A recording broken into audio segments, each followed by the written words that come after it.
Alors, apprendre l'anglais en un an, est-ce que c'est possible? La réponse c'est oui ou non.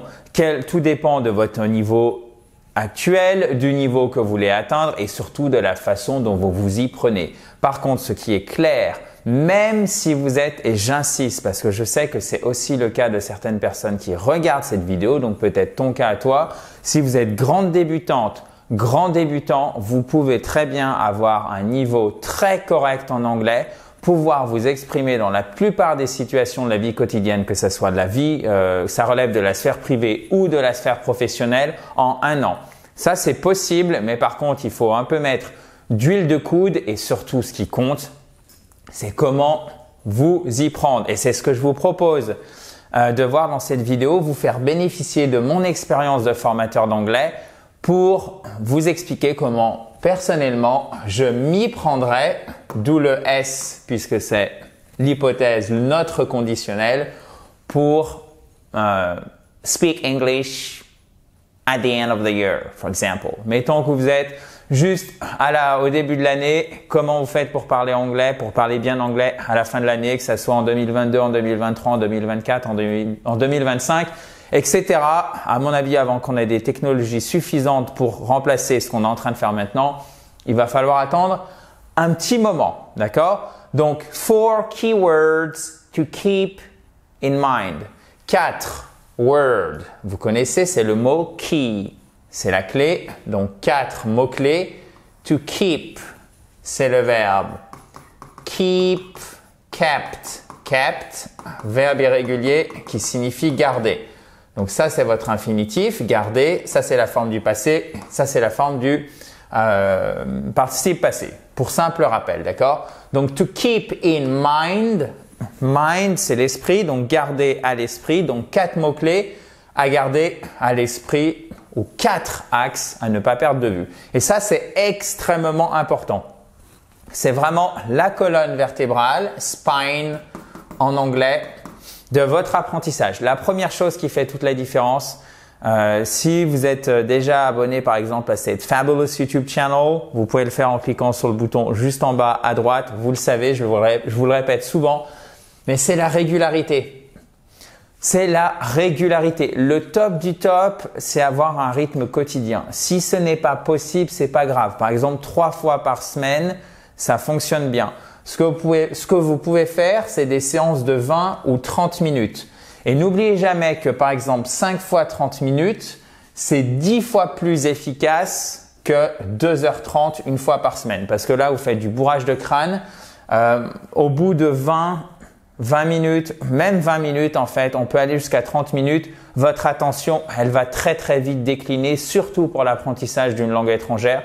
Donc en fait, ce que vous pouvez faire, c'est par exemple, lundi, vous faites 20 minutes, mardi, vous faites rien, mercredi, vous faites 20 minutes x 2, jeudi, vous faites rien par exemple, parce que tout le monde n'a pas le temps de faire de l'anglais tous les jours. Vendredi, vous faites 20 minutes x 1 et vous faites samedi, dimanche, 20 minutes x 1 pour les deux. D'accord? Donc ça nous fait 40 minutes, ça nous fait 1 heure.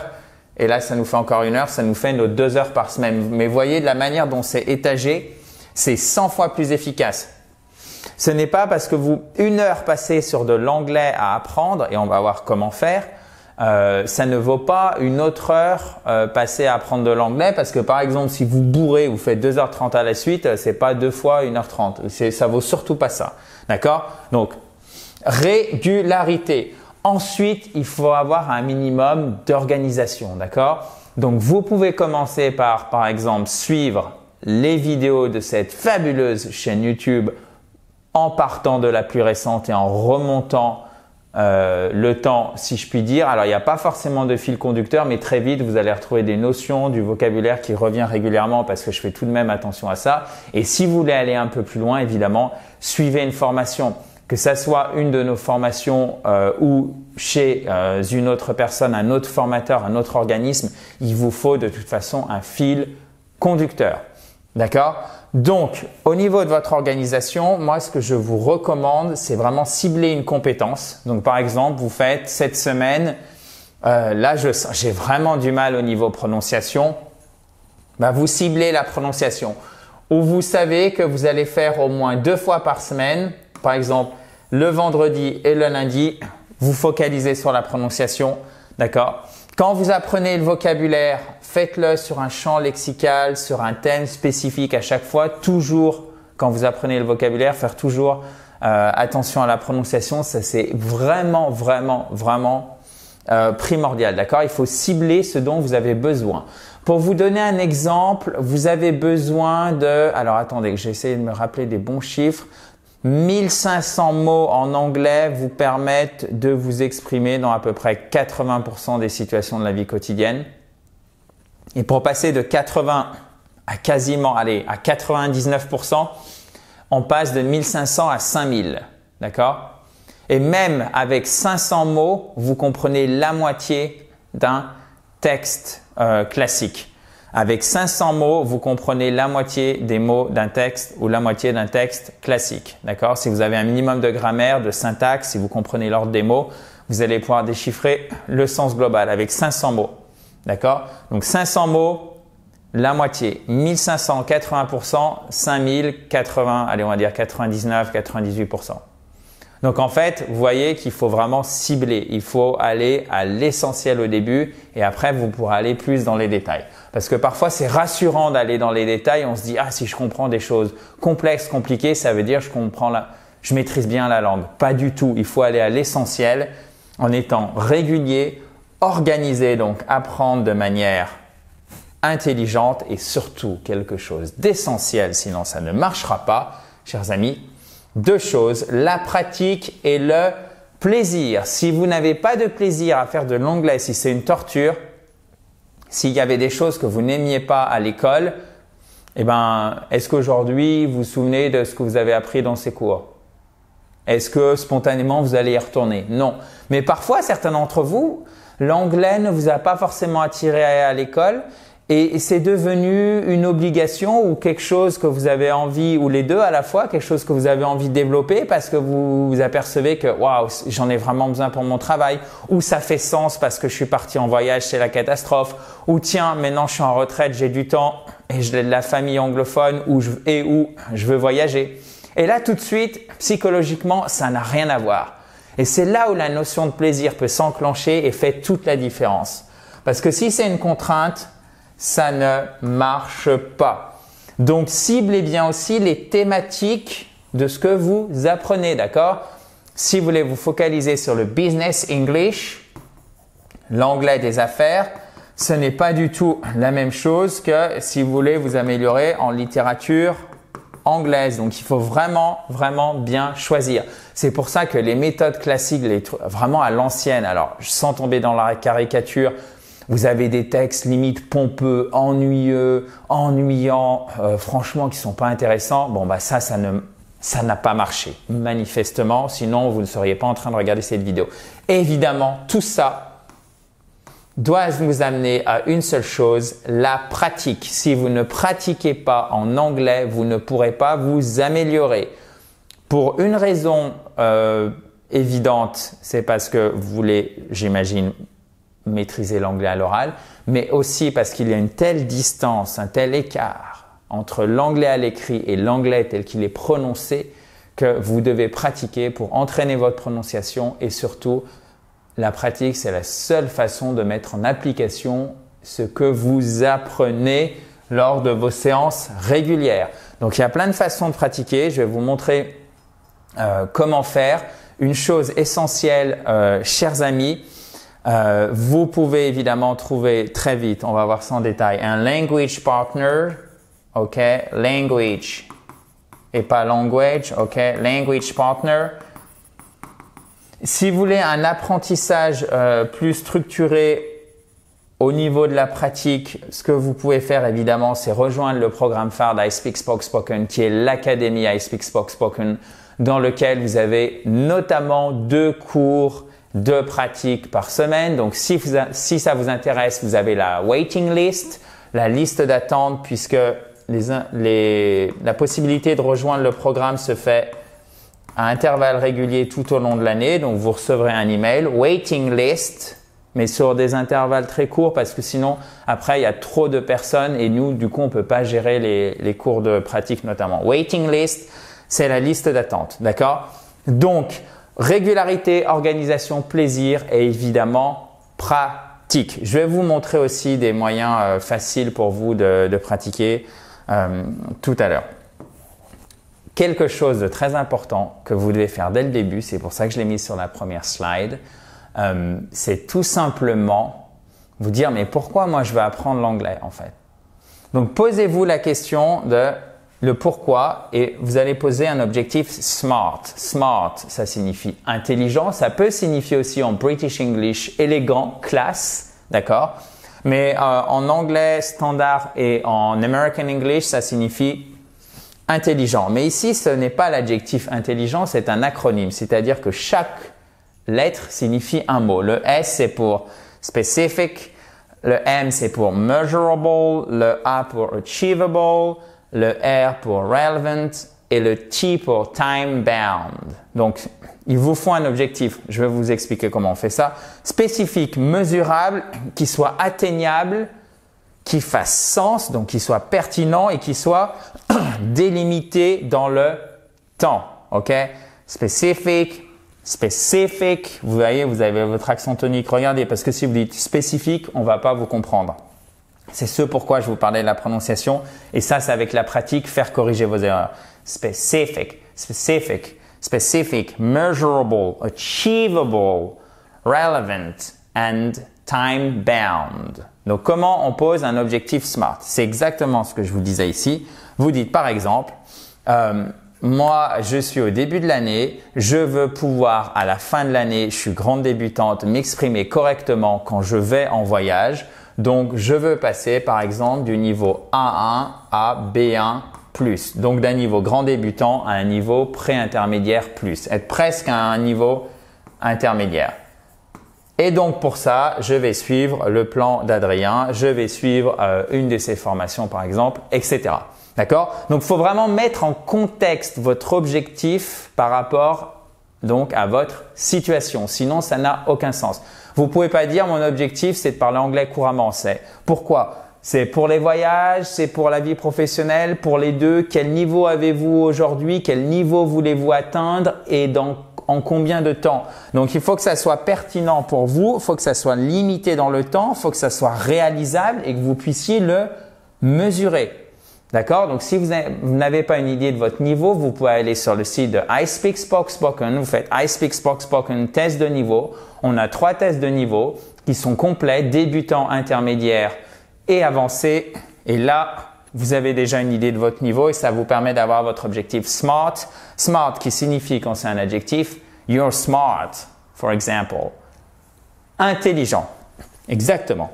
Parfait. Donc, maintenant, chers amis, maîtriser une langue, maîtriser l'anglais, c'est 4 compétences. Parler, donc expression orale, comprendre, compréhension orale, écrire, expression écrite et déchiffrer ce que vous lisez, donc lire la compréhension écrite. OK? Donc parler, comprendre, lire, écrire. Généralement, c'est pour ça que je le mets un petit peu de côté, ça va mieux que ça qui est, mais alors beaucoup plus compliqué, surtout parler et comprendre. C'est parfois aussi complexe ou aussi difficile pour nous quand on apprend l'anglais que le parler. Donc, comment faire pour développer votre compréhension orale?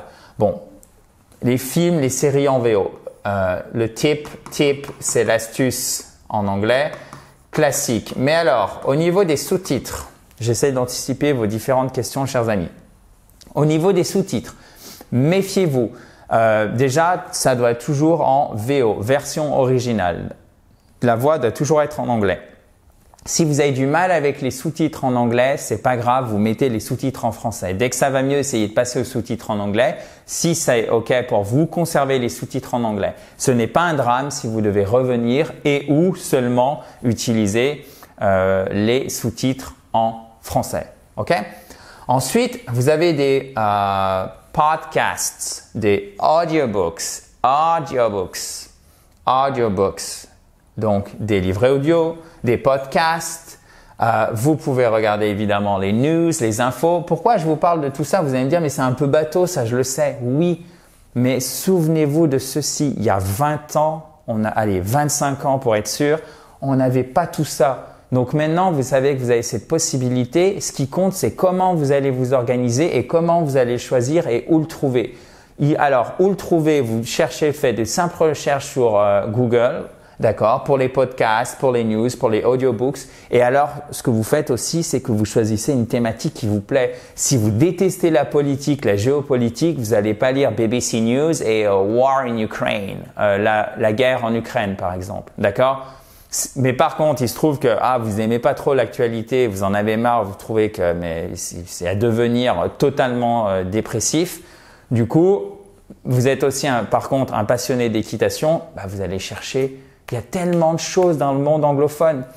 Je pense pas qu'il y ait beaucoup de podcasts en français sur l'équitation. Il y en a sûrement, mais il doit pas y en avoir des masses. Alors que je suis sûr, même si j'ai pas vérifié, que vous en trouvez plein en anglais. Donc, allez chercher les thèmes qui vous plaisent. Je suis sûr que vous avez quelque chose qui vous plaît, que ça soit la menuiserie, le jardin, comment faire une bonne soupe.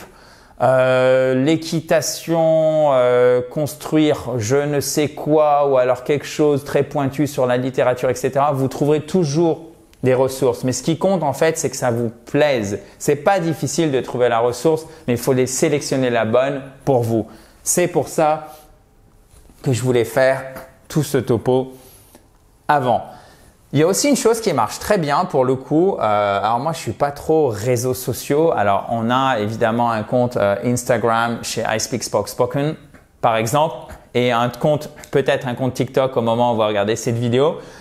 Mais je pense pas que ça puisse vous permettre d'apprendre l'anglais. Par contre, ça peut vous permettre de vraiment le renforcer. Parce que là, pour le coup, vous utilisez de manière intelligente la machine qui peut être assez addictive dans le sens où il va vous présenter du contenu qui est sympa. Donc, vous essayez de comprendre, de suivre des personnalités, par exemple anglophones, qui vous plaisent.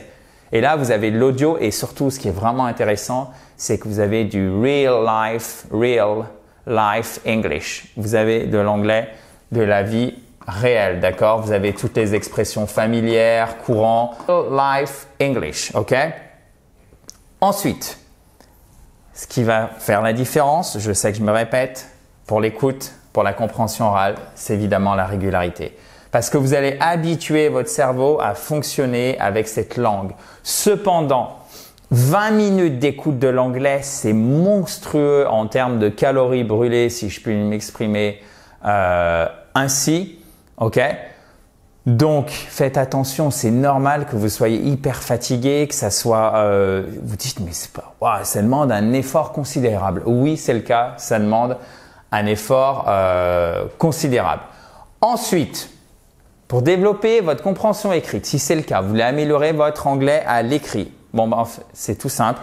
Il faut lire. Lire. Mais alors, ce que vous pouvez faire, vous pouvez lire. Là aussi, regardez, vous n'êtes pas obligé de vous taper l'encyclopédie de la page 1 jusqu'à la fin. Même pas du tout. Il faut surtout pas le faire.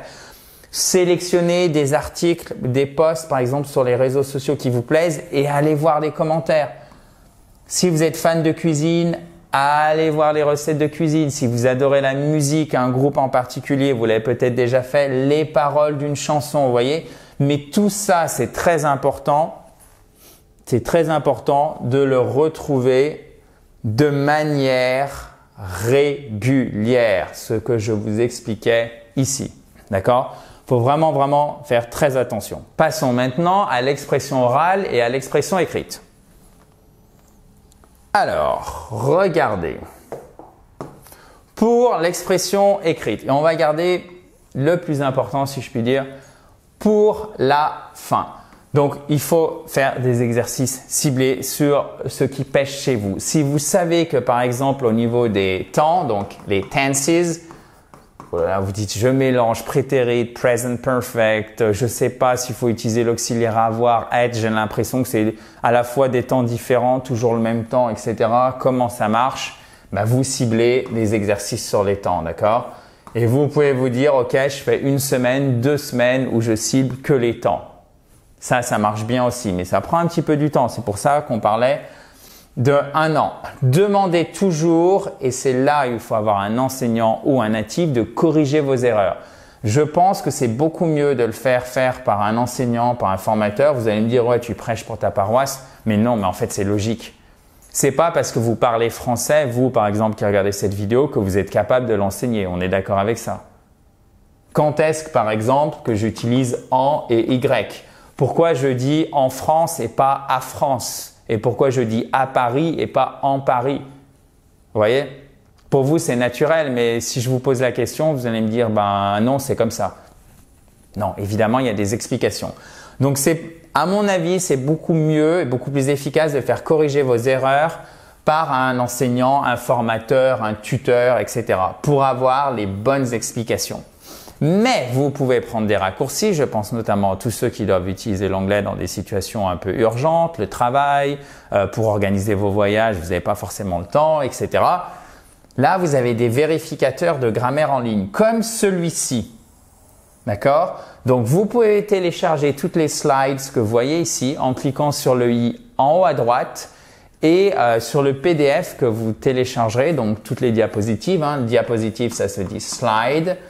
Donc, slides, ce sont les diapositives. Vous aurez le lien pour aller directement sur ce site que je vous recommande pour vérifier votre grammaire. Pour traduire du français à l'anglais, de l'anglais au français, ne cherchez pas à utiliser DeepL. Okay? Les autres traducteurs en ligne, franchement, sont vraiment moyens. C'est pour ça que je vous ai mis que c'est le seul qui est vraiment efficace. Okay? Et si vous avez, on a tellement de ressources sur le site iSpeakSpoken, vous tapez iSpeakSpoken plus grammaire, etc., plus tel point de grammaire, on a mis tellement d'articles que je pense que vous trouverez quasiment toujours, faut pas dire toujours, mais dans la très grande majorité des cas, votre bonheur.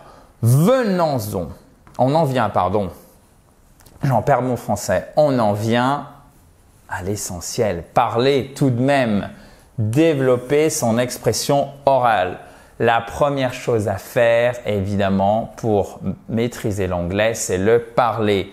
Donc, il vous faut un language partner, un partenaire de conversation. Vous pouvez aller sur un site comme Tandem, d'accord?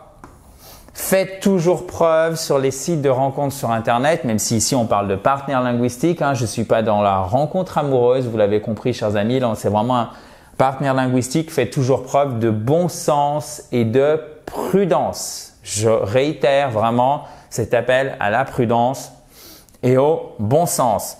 D'ailleurs, par exemple, dans l'Académie, Michel, qui est une des membres les plus actifs de la communauté, a enregistré des ateliers que vous retrouvez pour tous les membres dans lesquels elle vous montre comment utiliser Skype avec son correspondant, comment sélectionner un correspondant sur Internet, pourquoi tel ou tel profil, ça va pas être forcément intéressant pour vous, etc.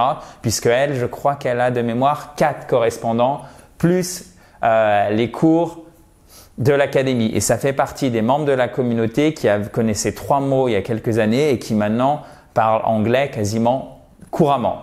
Ok? D'ailleurs, elle vous a laissé une vidéo sur cette chaîne YouTube. Vous tapez Michel correspondant. Je vous la mets pas en haut parce que ça fait déjà beaucoup.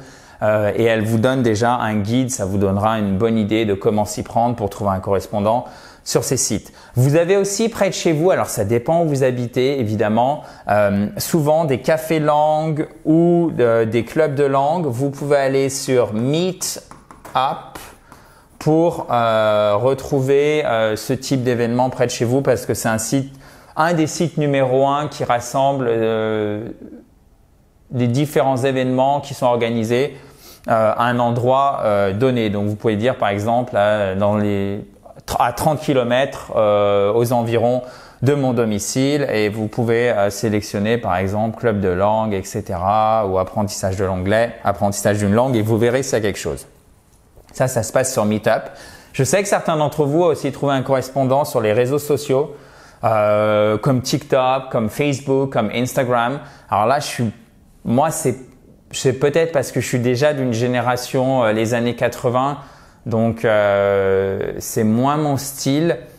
Mais moi, je préfère plus les choses à l'ancienne, le café des langues, le club des langues, trouver un language partner sur un site dédié, suivre une formation avec un fil conducteur. Mais ça aussi, ça peut marcher. Donc, je voulais vraiment m'adresser à tout le monde. Et comme d'habitude, faites preuve de bon sens et de prudence, d'accord? C'est hyper important. Et alors, la dernière chose, là, on lit plaisir et pratique. Voyager à l'étranger, bien sûr, l'immersion, ça marche très bien. Mais attention, l'immersion, c'est pas une solution parfaite en soi. Pourquoi? Parce que souvent, je vois des gens qui sont allés assez longtemps à l'étranger. Donc, typiquement, par exemple, vous avez travaillé à Londres, etc., sans vouloir tomber dans le cliché. Et en fait, vous arrivez à bien vous faire comprendre, mais vous savez, vous faites plein de fautes parce que vous avez une mauvaise grammaire. Et c'est là, en fait, où il faut rééquilibrer, typiquement en forçant sur la grammaire, comme je vous l'ai expliqué dans la partie expression écrite, et surtout en comprenant vos erreurs avec les explications, d'accord? Donc, par exemple, avec un tuteur, un formateur, etc. Voilà, chers amis. Ceci nous permet de conclure notre vidéo « Apprendre l'anglais en un an, comment je m'y prendrai ». J'espère que ça vous a plu. Si vous avez la moindre question, vous pouvez mettre ceci juste en dessous. Bye bye, have a nice day.